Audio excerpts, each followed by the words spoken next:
we're going to a different economy, and we're going to be learning more about that as we go. But clearly, we're learning that things can be done from remote locations. We're learning that technology can replace people even more than we thought. We're not going back to the same economy. We're recovering, but to a different economy, and it'll be one that is more leveraged to technology. And I worry that that is going to make it even more difficult than it was for many workers. In Silicon Valley, and my friends who work in technology know that what we did to the manufacturing workers, we are now going to do to the retail workers, the call center workers, the fast food workers, the truck drivers, and then even bookkeepers, accountants, insurance agents, lawyers, and on through the economy. So what happened to the manufacturing workers is a very clear sign of what's going to happen to these other. Bitcoin's remarkable run has employees at some of the country's biggest banks worried they may be missing out. Bitcoin down today, but up 26% just this week alone. A week that saw, by the way, both BNY Mellon, America's oldest bank, and MasterCard, one of the biggest payments networks out there, announced they intend to begin using or in some way administering Bitcoin this year. And CNBC.com reporting that employees at JP Morgan Chase have been asking when their turn will come.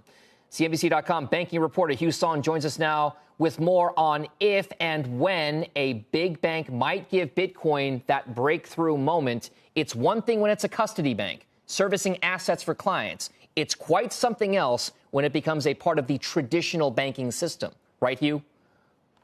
Yeah, no, Dom, how are you? And happy year of the ox to you, my brother. So look, when you look at what came out of BNY Mellon, I mean, if you look at JP Morgan's businesses, they have a custody, right? You look at the news from MasterCard just yesterday or 2 days ago, I forget, they also have payment rails as well. So you're seeing different parts of the ecosystem, and banks, being the most heavily regulated, they're the most complex. They're also the most crucial to our U.S. economy, because they have so many different business lines. They have asset management, retail banking, obviously big corporate investment banking, Wall Street banking divisions. And so it would be a huge stamp of legitimacy for the asset class, this nascent asset class, if a JP Morgan or if a Goldman Sachs were to get involved. Who is pushing for this? I alluded to the fact that it could be internal employees. If it is internal employees that are pushing for this, how are the executives at these organizations answering some of those questions from employees?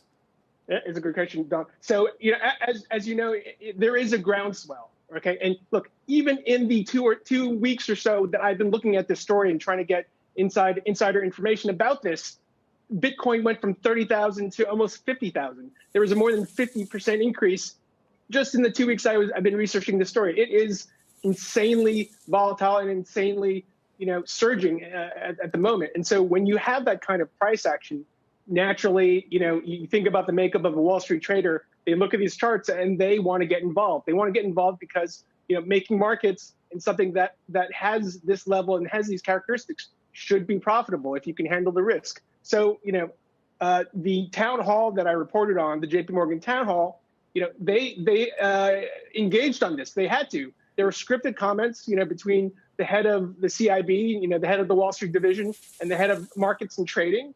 And they brought it up and they discussed it. And, they were, for the most part, open-minded about it. Now, when I specifically asked them about this, because I'd heard wind of this, you had Daniel Pinto actually just say, basically, look, when this is a mature asset class, or when it's as a maturing asset class and everybody else is dealing with it, we have no choice but to deal with it. And it's more likely than not that they will eventually grapple with this. It's a huge story. Like you said, one of the most heavily regulated industries out there. Hugh Son, thank you very much for that big story in JP Morgan and Bitcoin as well. Welcome to the Crypto Teacher. And guys, I come back with a video just to make you think. And that's exactly what this video is going to do. Make you think. Now, we see that banks are now publicly saying that they're going to get involved with Bitcoin. As we all know, who've been in crypto for a while, they have been in Bitcoin. They've been buying low, selling high. Guys, they're the orchestrators of this speculation market that we have right now. We know these big banks have been pumping and dumping. We know the Fed has been pumping and dumping. We know that's the MO. But now they're coming public, so therefore they can take advantage of all the fees. Guys, they're not doing just think about it, guys. They're not doing anything for the masses. All this is for is speculation, institutional investors, custody. Nothing has been set up for the small investor. Nothing has. Now, during this C-word pandemic, guys, they have destroyed the supply chain. We know what the fix is. Blockchain, tokens like VeChain, but they have destroyed it on purpose. This is very important, guys, because we're taking in, it's 3-1. We're taking in all their goods and we're not sending anything out. They're destroying this economy on purpose. Remember, their job is to bring in a fourth industrial revolution. Remember, America is the last free society. And I need for you to grasp that, guys. That's why Biden came out with the speech, Made in America. I just need for you to piece everything back together. It's okay for small businesses in the United States to do manufacturing and to sell products all overseas. That is wonderful. But now, guys, we have a lot of our small businesses that have shut down, and it's only the large corporations that are going to be in place with no unions. So you do not want to be making products for other countries like China and the emerging markets, because we know these large corporations don't want to pay any money. And the fact is, you're not going to have much choice if we don't have any jobs. I just want you to think about it. We don't have any jobs out here, and it's going to be more and more jobs that are going to be cut.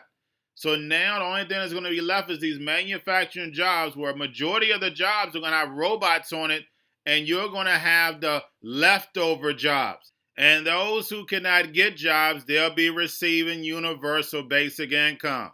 And that's the reason why cryptos are being brought on the scene. For the robots, universal basic income, programmable money to tell you what you can and cannot buy, what you can and cannot do. I just want to make sure we understand that all this crypto is about global control, no privacy. Do not let anyone blind you when it comes to money. Because, guys, greed kills. And we slowly see our privacy being wiped away. But remember, when it comes to the New World Order, everything is planned out. Have a wonderful day. U.S. exporters are crying foul as the price of shipping containers spikes. Our Brian Sullivan's in Charleston, South Carolina this morning with an explainer on this latest trade dispute. Hey, Brian. Hey, Carl. Yeah, I'm going to try to explain it. I mean, you guys like to talk about global macro. This is the most global macro of all the stories, and it involves these things behind us. You don't even think about them, but guess what?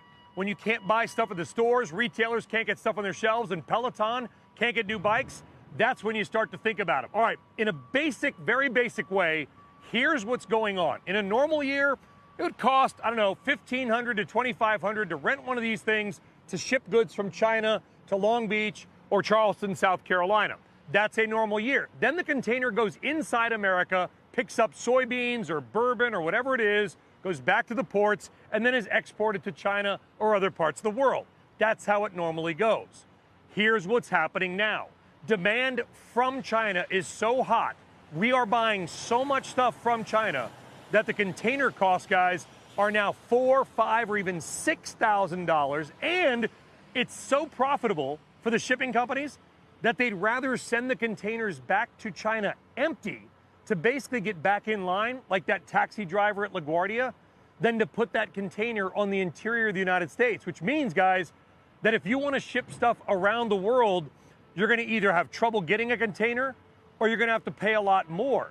And it's got exporters crying foul to the point where they are asking the government for help because they want to sell soybeans and bicycles and whatever around the world, and they can't get one of these things. And meantime, the shipping companies are just printing money. It's one of these things that we never thought about until we do. And by the way, almost everything coming into the ports, guys, is tariffed, but China has never sold us more goods at any time in history, and it's really disrupting this.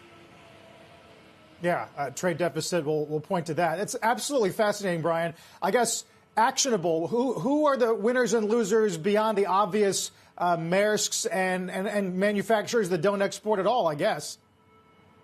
Yeah, well, that's so you named it the biggest one, Maersk and Hapag-Lloyd and some of these. They trade overseas markets. Jim probably knows about some of these companies. I did not. Textainer, CAI, Triton International, American companies, TGH, TRTN, CAI, those are the tickers. Look at their stock charts, by the way. They have soared.